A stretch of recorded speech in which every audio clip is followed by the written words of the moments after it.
시작하겠습니다. 안녕하십니까. 자, 오늘부터 이제 감정평가사 대비 1차 경제 이론 강의를 진행해 보기로 하겠습니다. 저는 여러분들의 강의를 맡은 서호성입니다. 반갑습니다. 자, 먼저 제 소개를 좀 하자면 제가 좀 여기저기서 강의를 좀 하고 있고요. 그래서 해커스에서는 회계사랑 세무사를 하고요. 그 다음에 공기업도 해커스가 좀 많고요. 그 다음에 메가스터디에서 7급 공무원 경제학을 하고 있고, 그 다음에 합격의 법학원에서는 이제 감정평가사랑 노무사를 담당하고 있습니다. 그럼 이제 어떤 분들이 이런 말씀을 좀 하세요. 이것저것 너무 많이 하는 거 아니냐? 아니야. 그런 거 아니고, 경제학은 다 문제를 내는 소스는 똑같아요. 똑같습니다. 똑같은데, 그 소스에 맞게 문제의 난도가 조금 달라요. 난도가 좀 다릅니다. 그래서 난이도를 좀 치면 우리가 이제 감정평가사를 딱 중심에 두면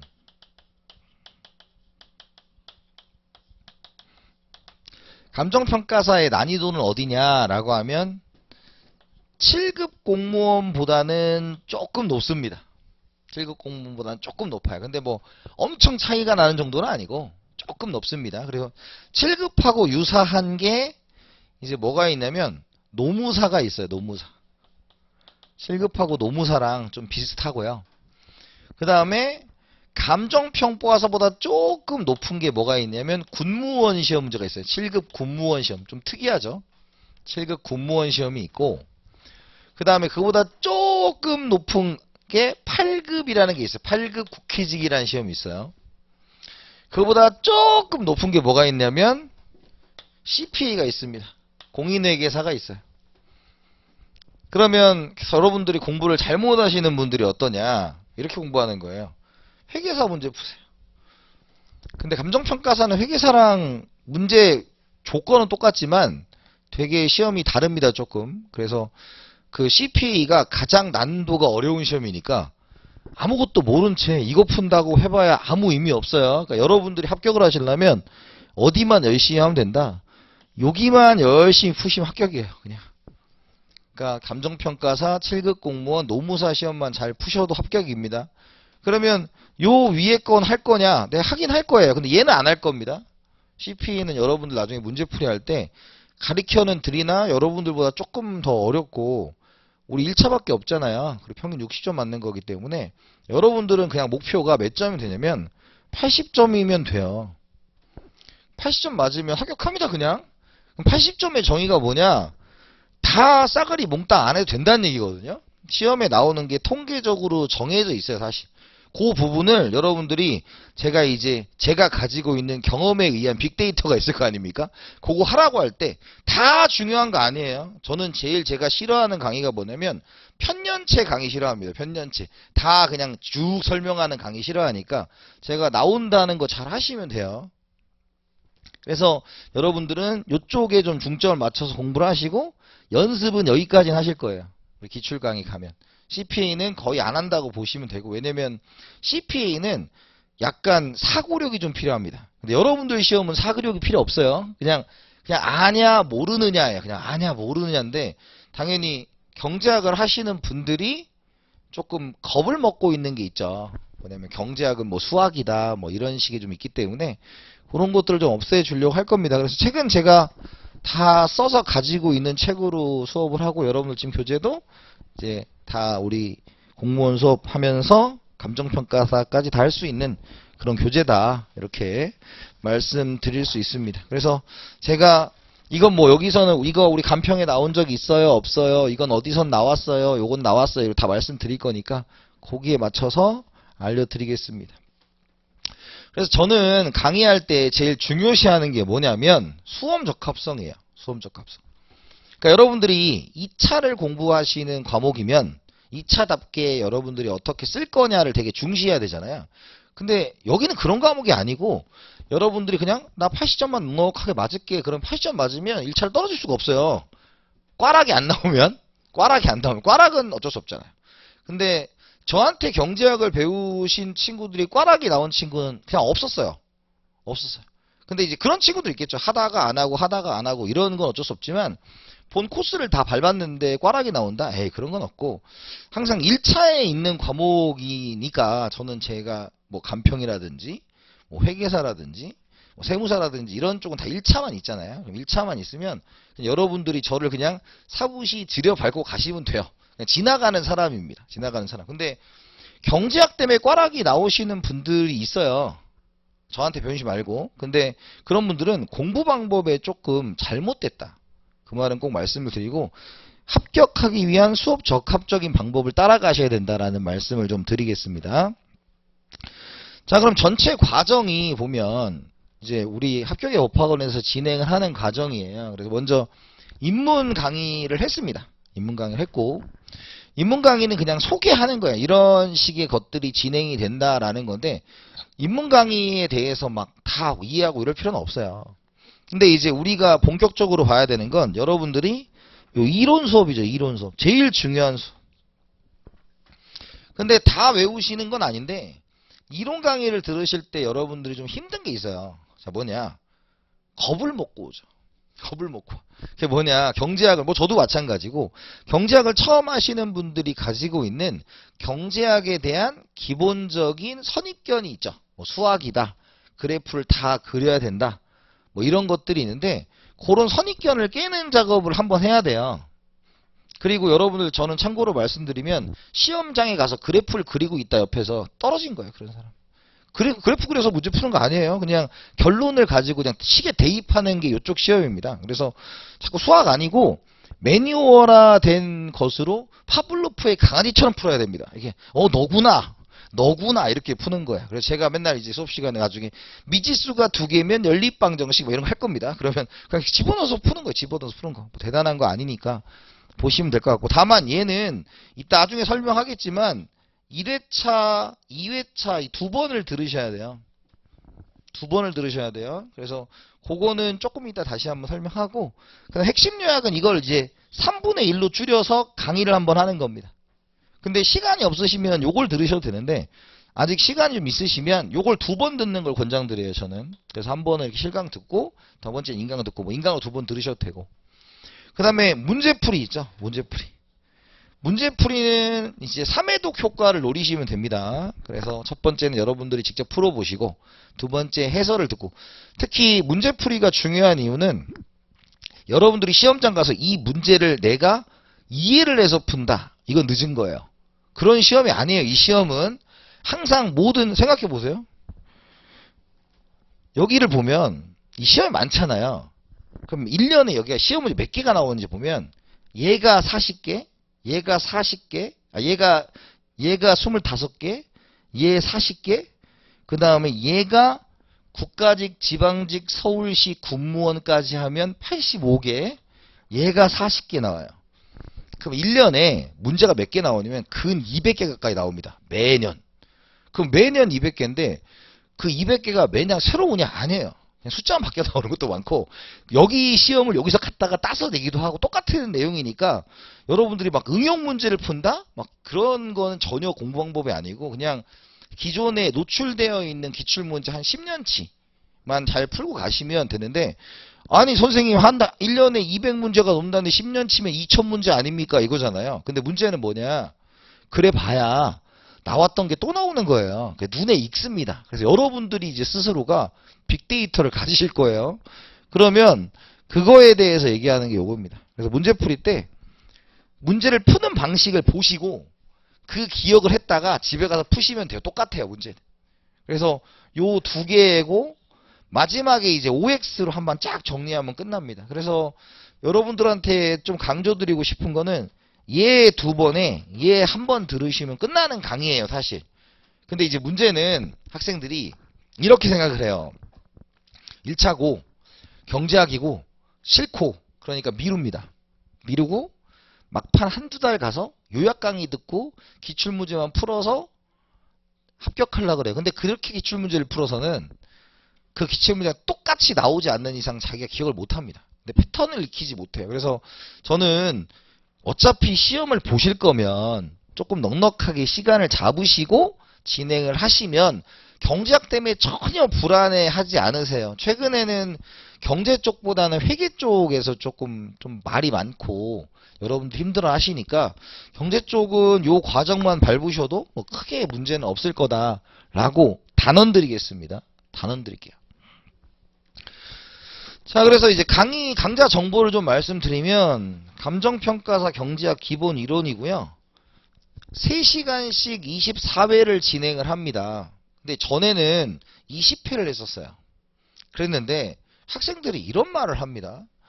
너무 짧은 거 아니냐. 여러분, 감정평가사가 그렇게 길 필요는 없는 강의예요. 하지만 여러분들이 하도 어려워하신다고 하니 너무 짧다고 불안해한다고 하시니 24회를 하는 겁니다.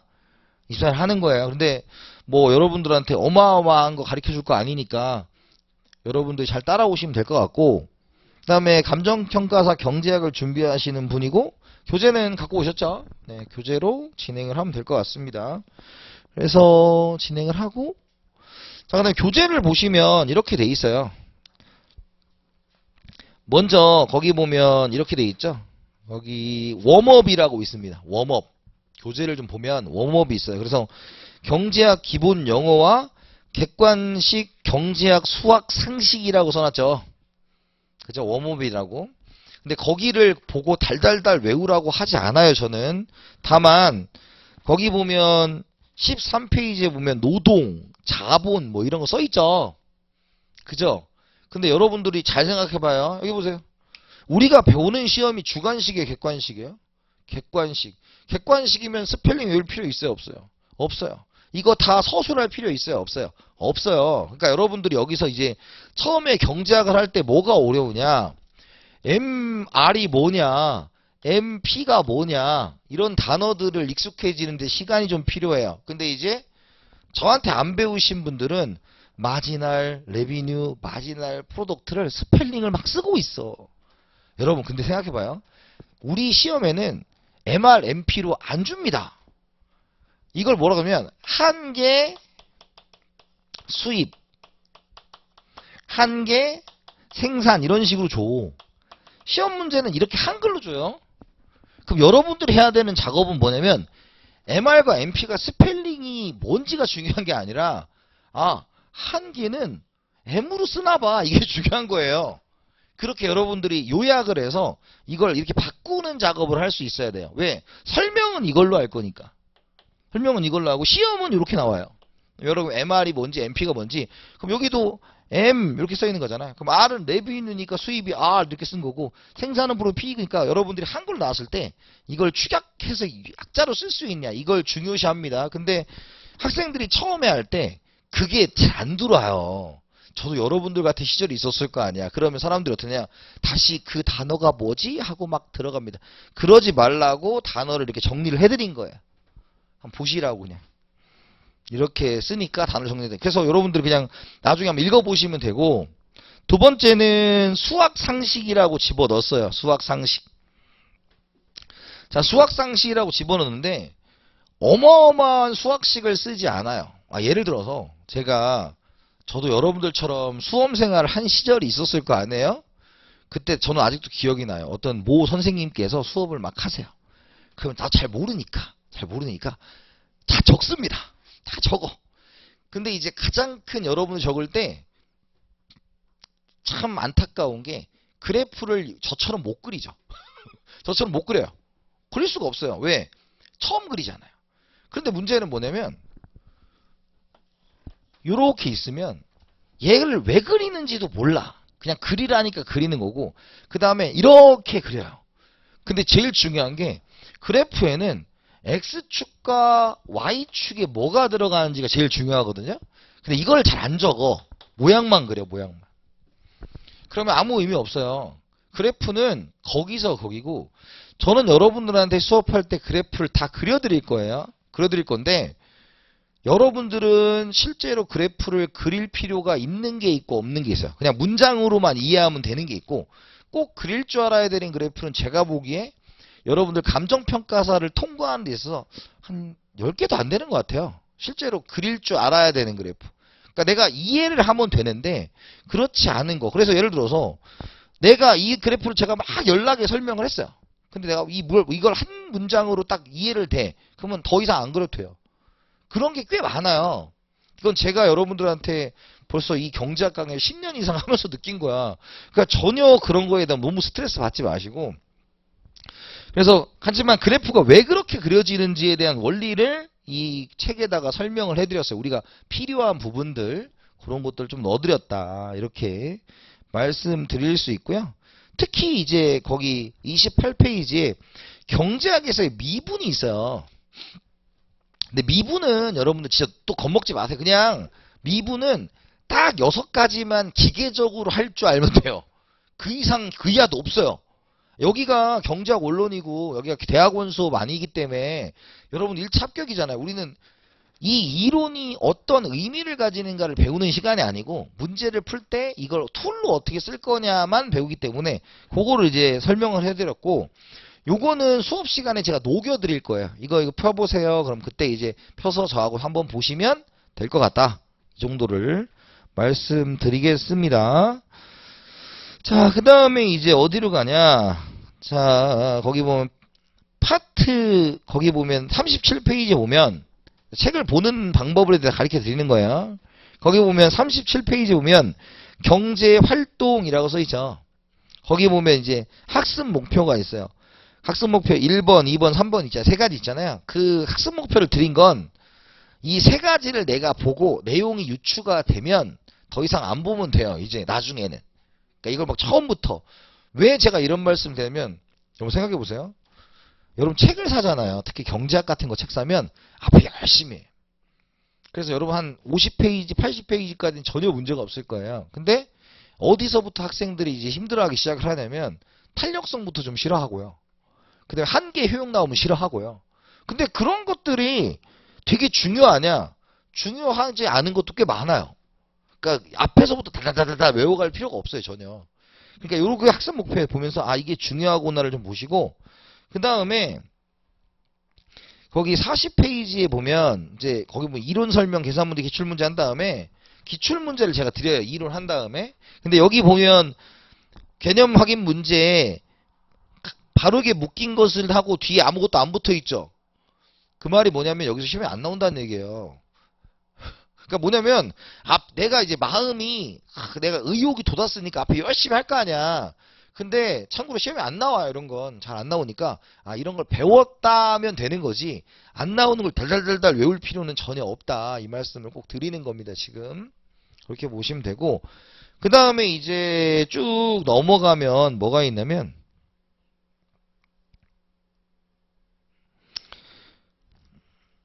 페이지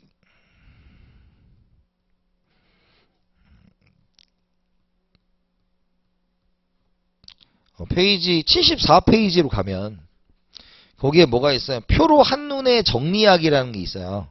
그래서 정리를 이렇게 해놨으니까 자기가 나중에 공부하실 때 공부하시면 되고 그 다음에 OX 문제가 있습니다. 바로 넘기시면 OX 문제를 풀고 객관식을 푸셔도 되고요.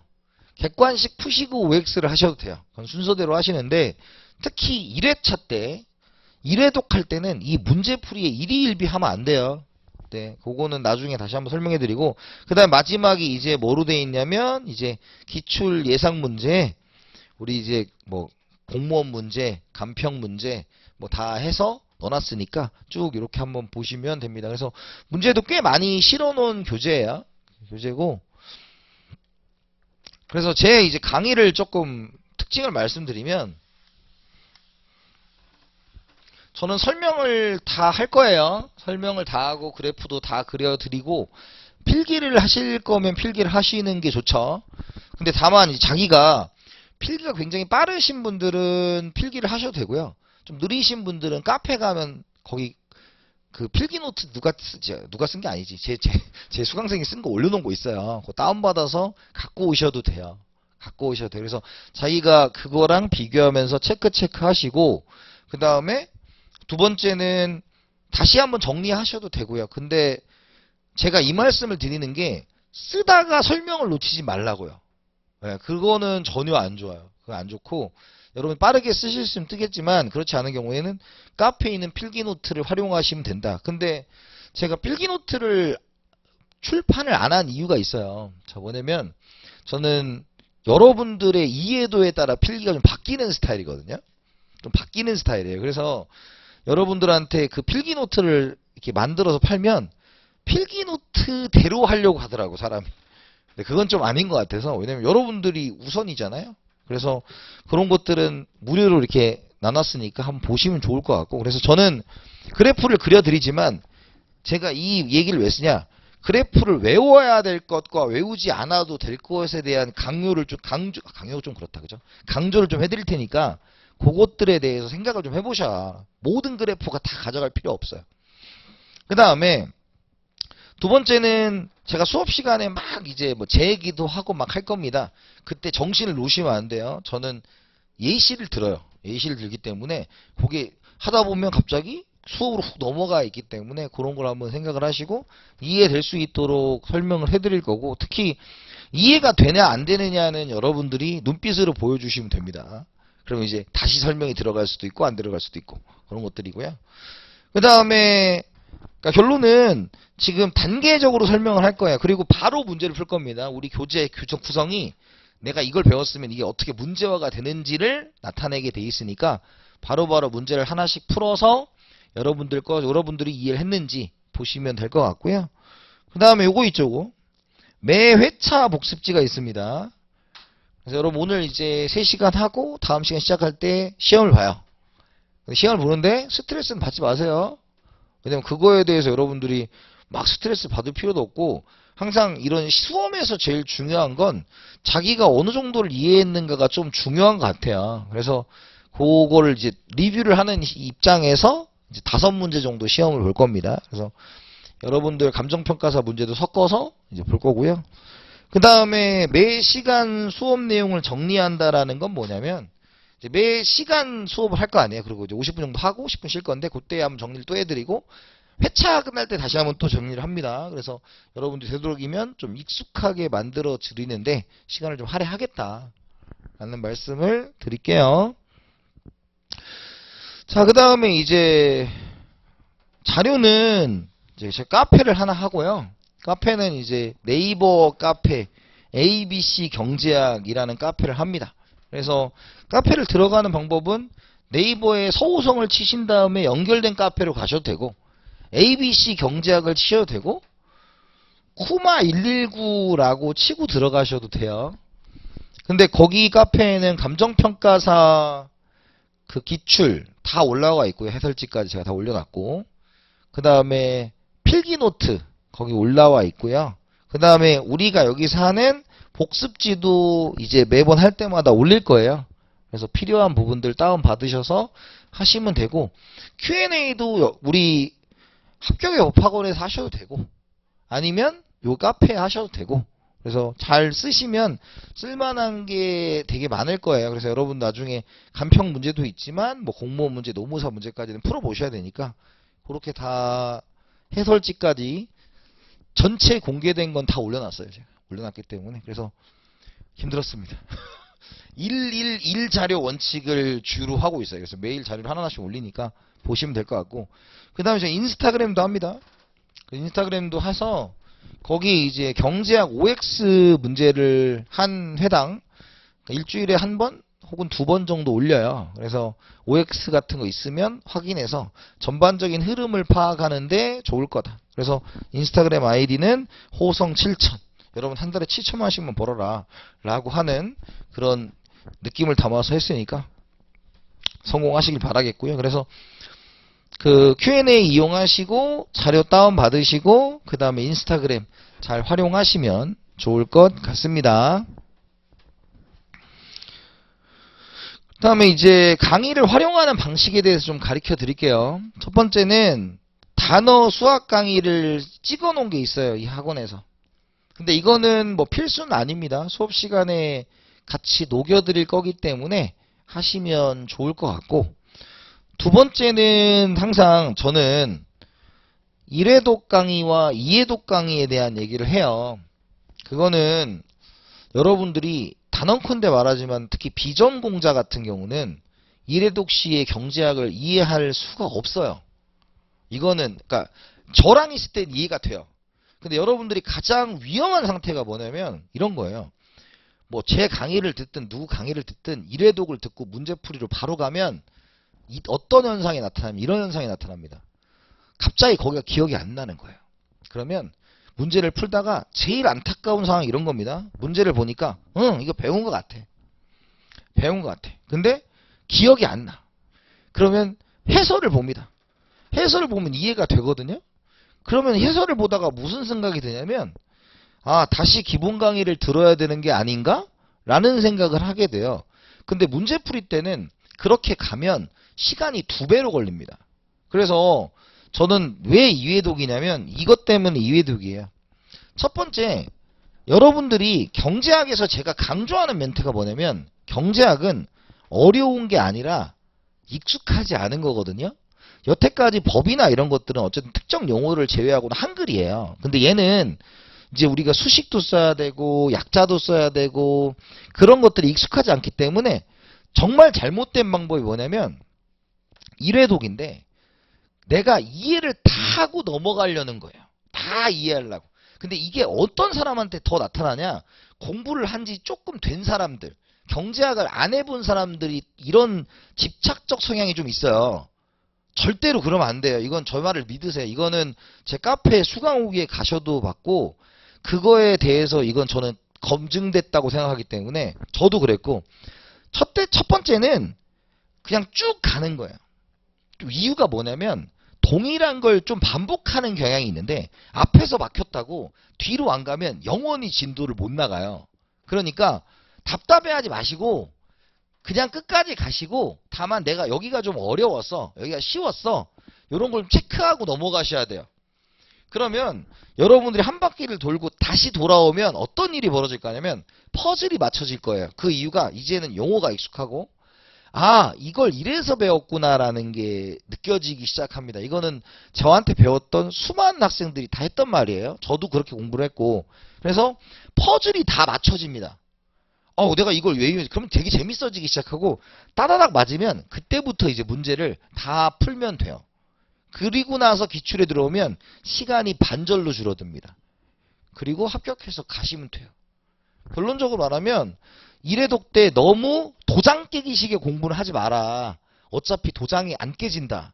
이유가 그 단어, 그 사고, 그 마인드, 경제학적 마인드가 안 되기 때문에 안 돼요. 그래서 2회독을 하시면 나중에 저한테 왜 그렇게 해야 됐는지를 고마워하실 거예요. 이건 진심으로 말씀드릴 수 있습니다.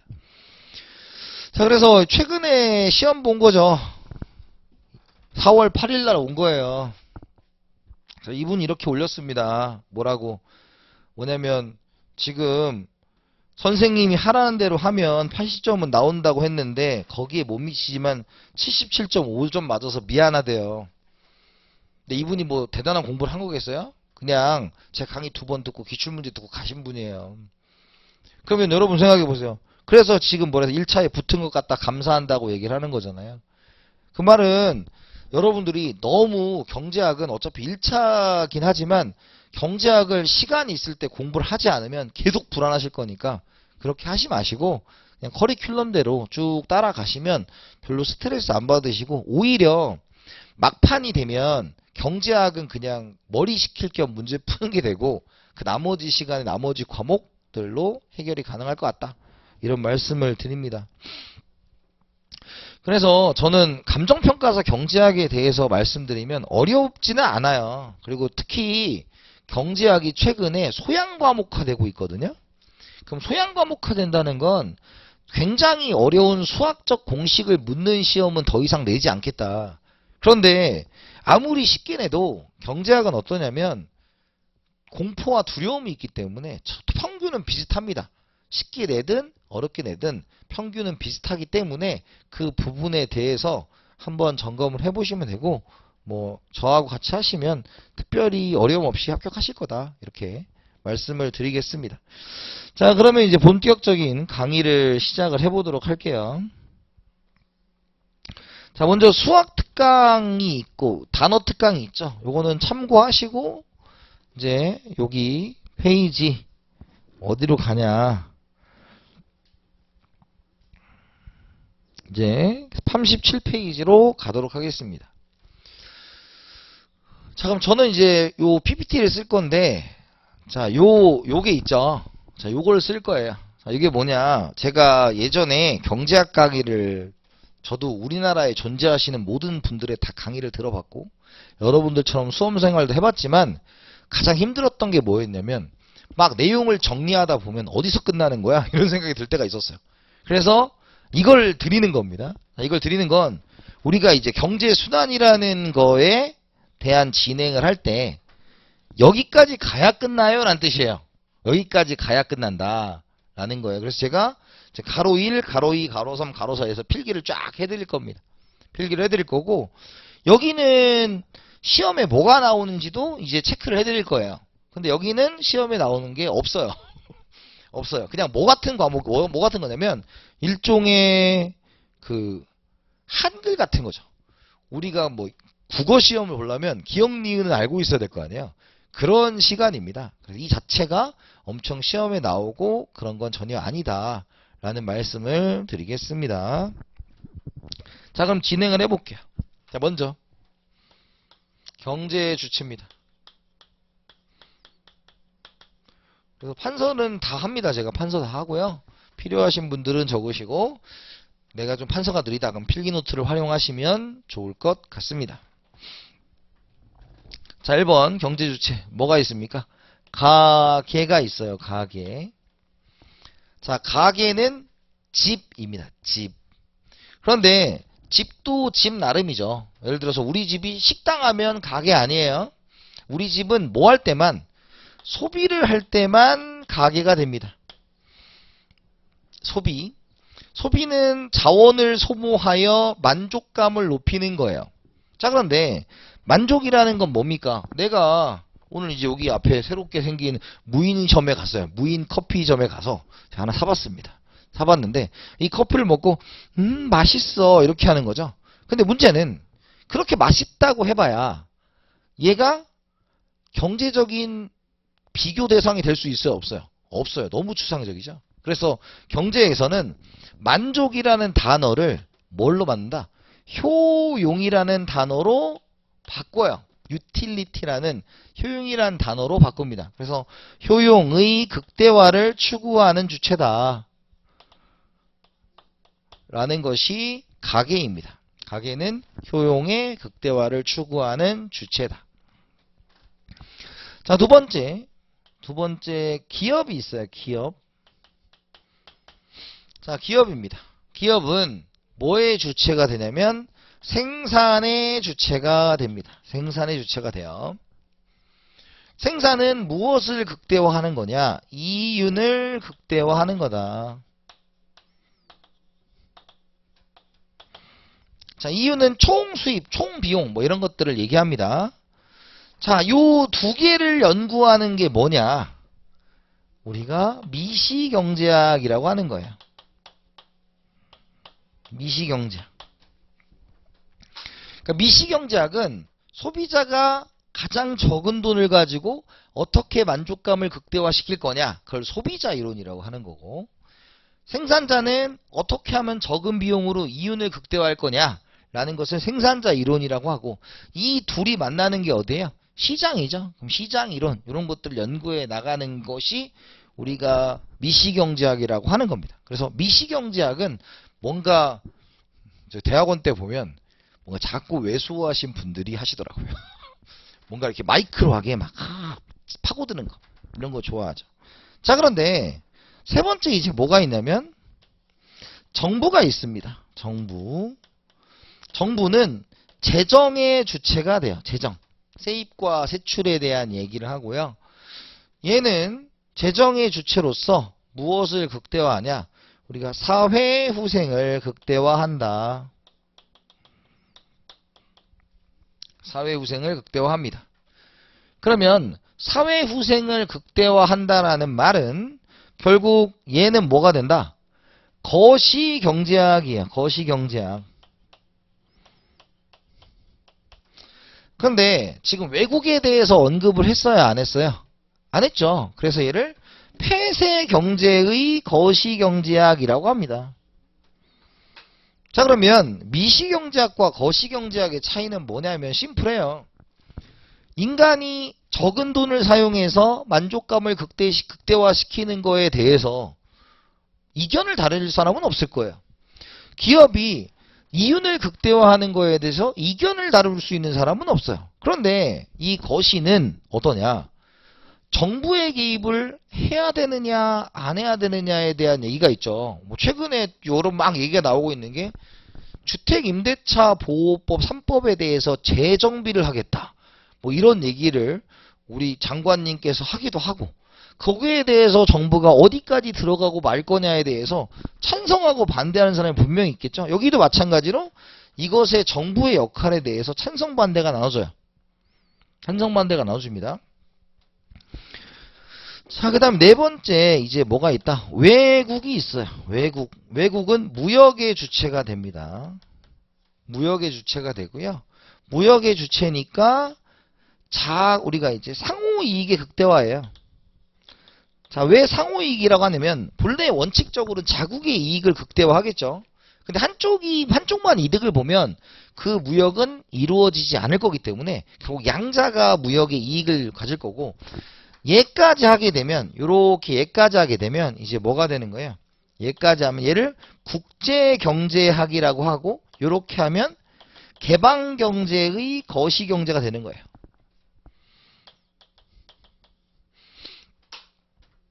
자, 이제 요게 여러분들한테 배울 책의 순서입니다. 책의 순서예요. 뭐냐?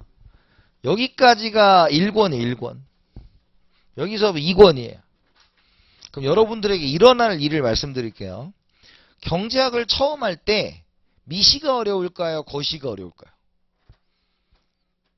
단계가 있어요. 단계가. 자, 처음에 경제학의 초심자는 거시를 쉬워합니다. 거시를 쉬워해요. 왜? 현실에 좀 들어본 얘기가 있거든. 뭐 물가도 있고 실업도 있고 막 있단 말이야. 그러니까 거시가 쉬워 보여. 왜? 근데 미시는 갑자기 뭐 듣도 보도 보다 막 컵 더글라스 막 이런 거 써놓으니까 막 어려워 보여요. 근데 그게 1단계. 거시가 할만하다, 미시가 어렵다가 1단계입니다. 초심자. 근데 2단계가 뭐냐? 미시가 쉽고 거시가 어려워져요. 자, 왜냐?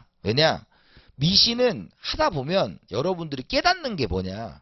그냥 주어진 공식에 다 대입하는 거예요. 그냥 문제에 있는 조건들을 주어진 공식에 대입하면 답이 타다닥 나오거든요. 근데 얘는 어떤 사고를 가지고 있느냐에 따라서 서술 방식이 달라요. 그렇기 때문에 얘가 점점점 어려워지고 얘가 점점점 쉬운 게 2단계고 3단계는 그냥 다 할만하면 3단계 그럼 합격이에요. 그래서 여러분들이 순서상으로 처음에 미시가 어려운 건 당연히 누구나 겪는 과정입니다. 다만 미시는 예외가 없이 주어진 공식에 들어가기 때문에 어렵지 않아요. 하다 보면. 근데 첫 번째 할 때는 진짜 어려워요. 왜? 익숙하지 않으니까. 용어도 수식도. 하지만 극복해내실 겁니다. 자, 그래서 가계, 기업, 정부, 왜곡이 있다라는 거고요. 두 번째가 경제 객체입니다. 자, 객체. 자, 경제 객체는 이제 대표적으로 두 가지로 나눌 수가 있어요. 생산, 물이 있습니다. 생산물.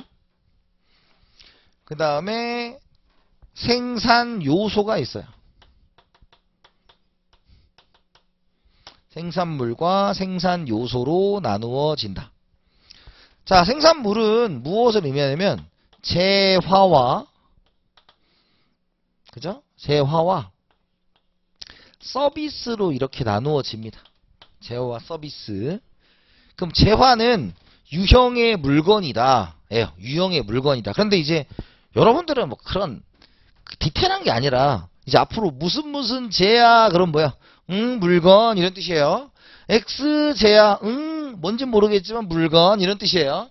Y 재다 그러면 물건 이겁니다. 대체재, 보완재 그럼 다 그냥 물건이다 이렇게 생각을 하시면 되는 거고요. 자, 서비스는 용역이라는 건데 얘는 뭐냐면 얘가 이제 유형의 것이라면 얘는 이제 무형의 것이겠죠. 그죠? 저는 여러분들에게 무엇을 제공하고 있다? 강의 서비스를 제공하고 있는 거죠. 그죠? 그래서 무형이다. 그래서 인간이 해야 되는 게 서비스예요. 이런 뜻입니다. 자, 그 다음에 생산 요소는 A, 뭐가 있다? 노동이 있고요. B, 자본이 있고요. C, 토지가 있고, D, 경영이 있는데, 우리 경영은 우리 경제학에서 그닥 생각 안 하셔도 돼요. 그리고 사실 토지도 별로 생각 안 하셔도 되는데 간평에서는 토지를 좀 물어봐요. 이게 이 시험의 특징이니까. 다른 시험에 잘 물어보지도 않아요. 토지에 대해서. 근데 여러분들은 그래도 간평이니까. 그래서 제가 강조하는 게 뭐라고요? 수험 적합성. 참고로 제가 지금 아까 객관식 강의 다 한다 그랬잖아요. 그런데 제가 몰라서 안 가르쳐 주는 게 아니에요. 진짜 필요 없으니까 안 가르쳐 주는 거거든요. 그러니까 필요 없는 거는 사실 이러셔도 돼요. 저한테 선생님 이거 어떻습니까? 이렇게 물어보시면 제가 설명을 해드릴 거예요. 그리고 그게 시험에 나오는지 안 나오는지를 가르쳐 드릴 겁니다. 그러니까 뭐냐면 제가 무슨 점쟁이도 아니고 예언자도 아니고 그걸 어떻게 하냐? 빅데이터. 여태까지의 통계치에 입각해서 이런 게 시험에 나왔느냐를 말씀드리는 거예요. 근데 벌써 경제학 객관식 역사가 90년대부터 시작이 되는데 30년 동안 안 나온 게 갑자기 나온다고? 에이, 그러진 않아요. 소양시험화가 됐기 때문에. 그래서 토지는 간단하게는 보는데 이제 노동과 자본이죠. 그럼 우리 한번 생각해 볼까요? 노동이 영어로 뭐예요? 레이버죠, 레이버. 이제 앞으로 이렇게 쓸 거야, L. 스펠링은 강아지나 주시면 되는 건 필요 없어요. 그리고 나중에 여러분들 제가 이제 뭐 증명해도 증명은 강아지나 주시라고 그래. 증명 전혀 중요하지 않아요. 결론을 바로 갖다 쓸 수 있느냐가 우리 시험에서는 관건입니다. 자, 자본은 뭘까요? 캐피탈이에요, 캐피탈. 그랬더니 이런 질문입니다. 선생님, 자본은 C 캐피탈 아닙니까? 맞죠? 캐피탈 C로 시작하잖아, 원래 영어로 하면. 근데 얘는 왜 K냐?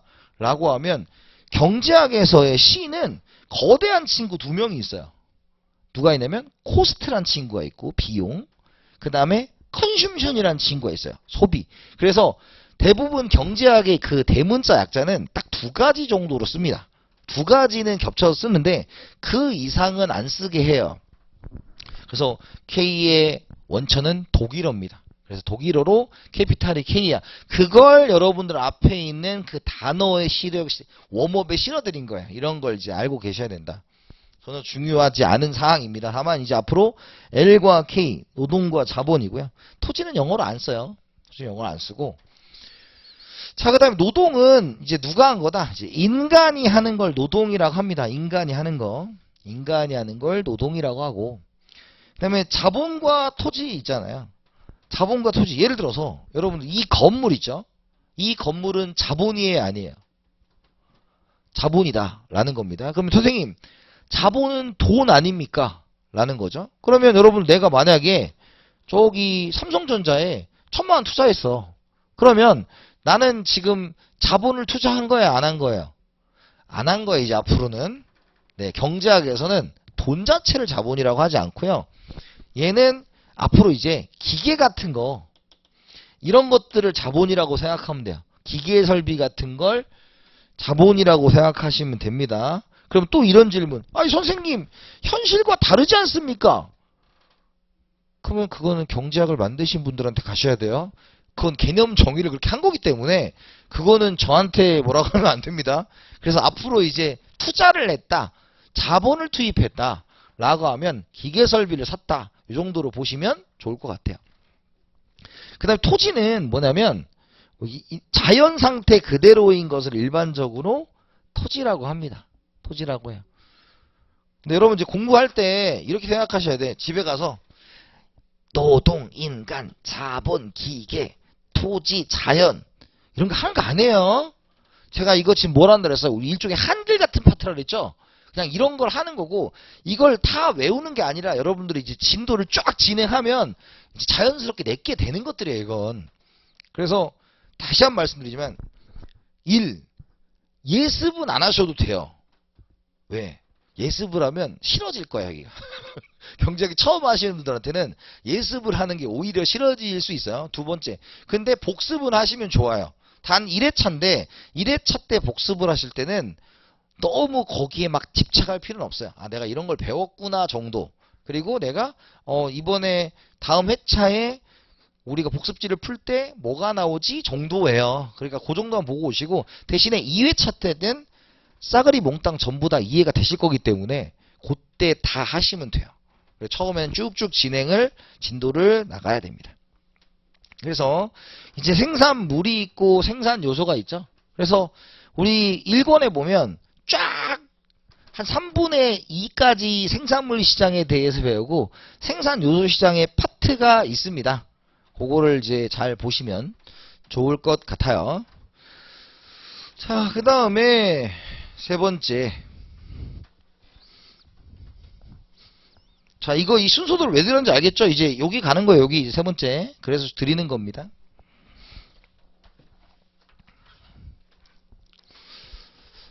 자, 그 다음에 그러면 이제 세 번째. 생산, 소비. 생산, 소비, 분배에 대해서 이야기를 해봅시다. 첫 번째가 이제 생산이고요. 생산은 영어로 뭘까요? P, product, produce 이렇게 표현할 거 아니에요? 그럼 P입니다. P 앞으로 P.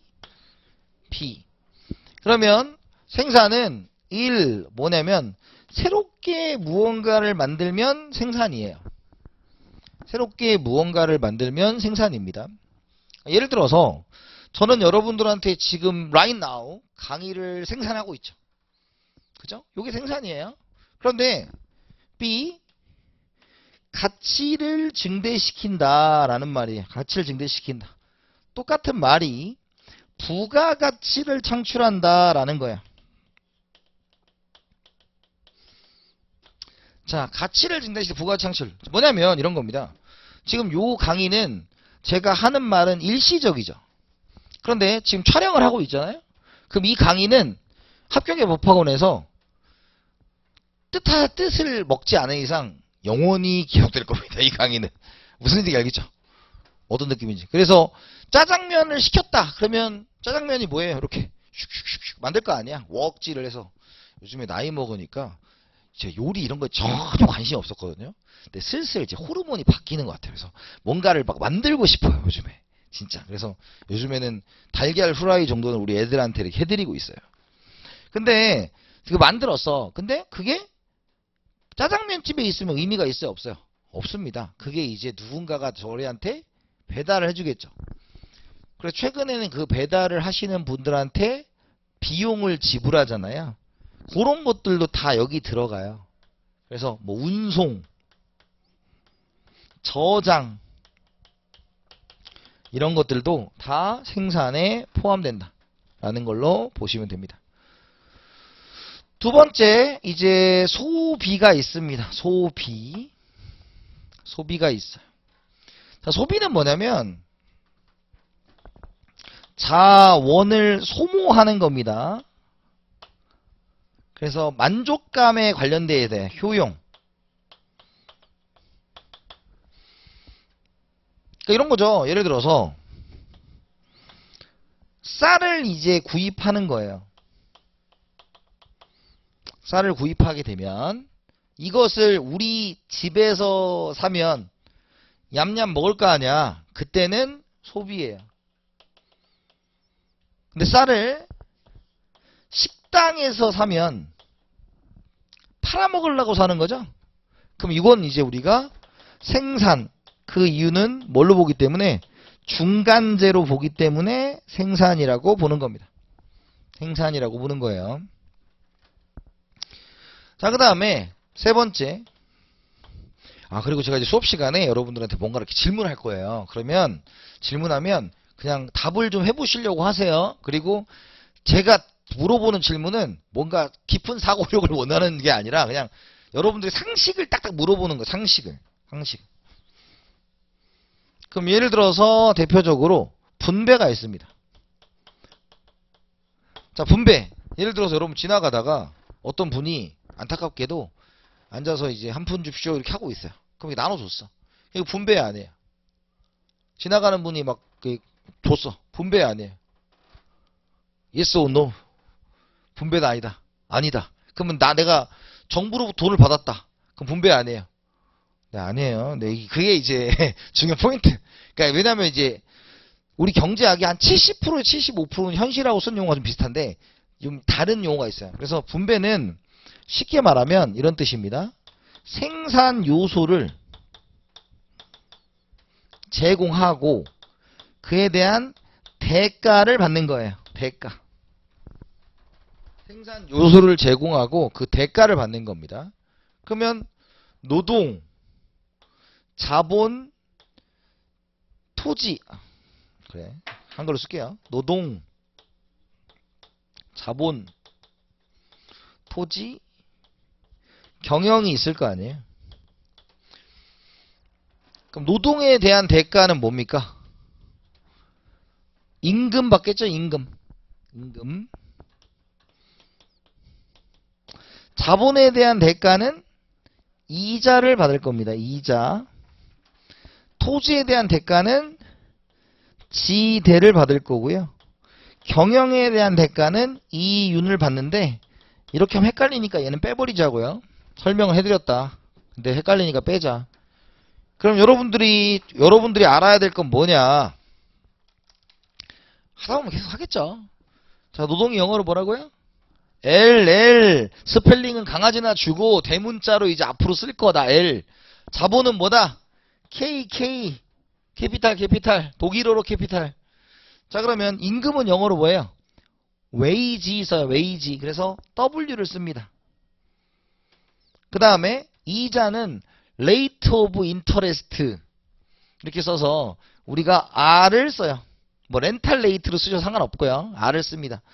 자, 근데 이제 요런 단어가 있어요. W가 있고 W가 있어요. W가 있고 W가 있습니다. 자, 이거 뭐냐면 일종의 이렇게 소문자로 쓰면 시간당 페이를 생각하면 돼요. 시간당 페이, 시간당 10,000원이다, 뭐 50,000원이다 이런 거 있잖아요.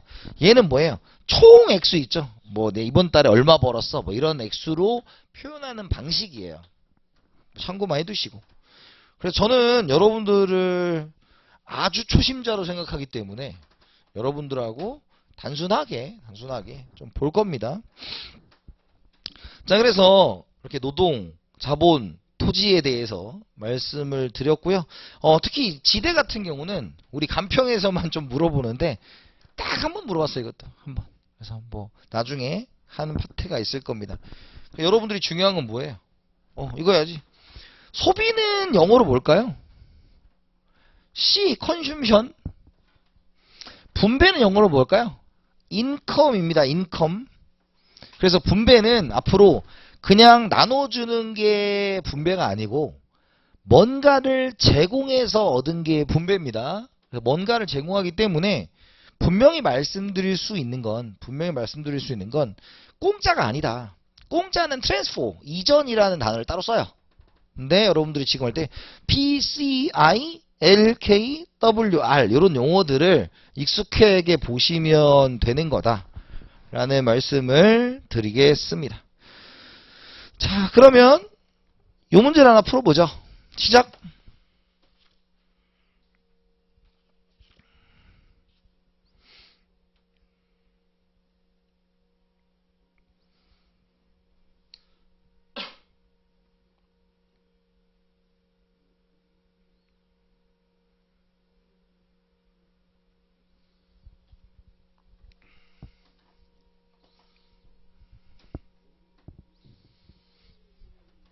자, 볼까요? 가다에 해당하는 경제활동의 유형을 보기에서 골라 바르게 묶은 것은, 자, 여기 뭐가 안 붙었어? 어디 출제했다고 안 붙었죠? 네, 시험에 안 나오는 파트예요. 너무 막 그럴 필요 없는 거예요. 그래서 알려드리는 가이드를 드리는 겁니다. 근데 이런 게 시험에 나오는 애들이 있어요. 그게 누구냐?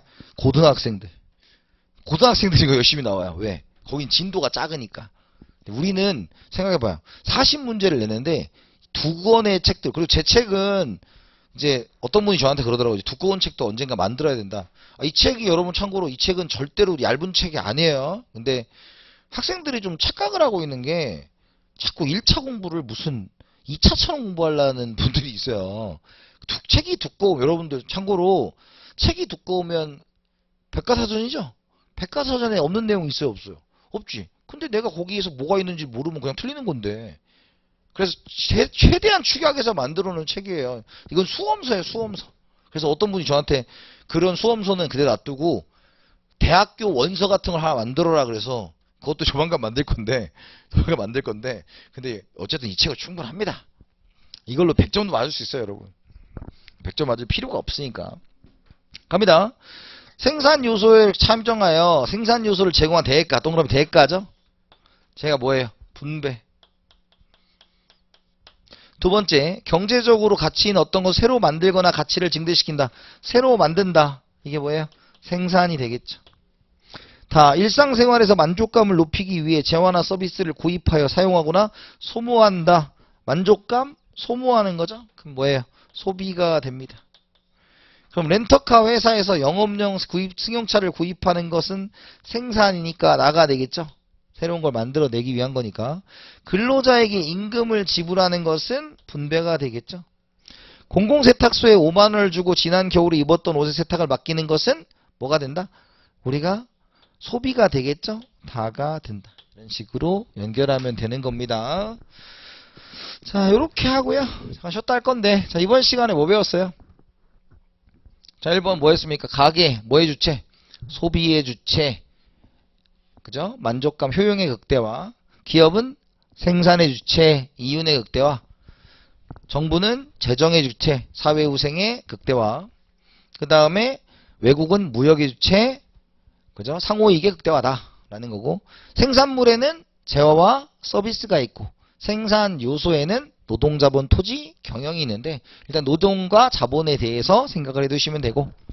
세 번째, 우리가 생산은 새롭게 만들거나 가치를 증대시키는 거고, 소비는 자원을 소모하여 만족감을 높이는 거고, 분배는 공짜가 아닌 생산 요소를 제공한 대가이며, 노동의 임금, 자본의 이자가 있다. 이렇게 보시면 될 것 같습니다. 잠깐 쉬었다 하겠습니다.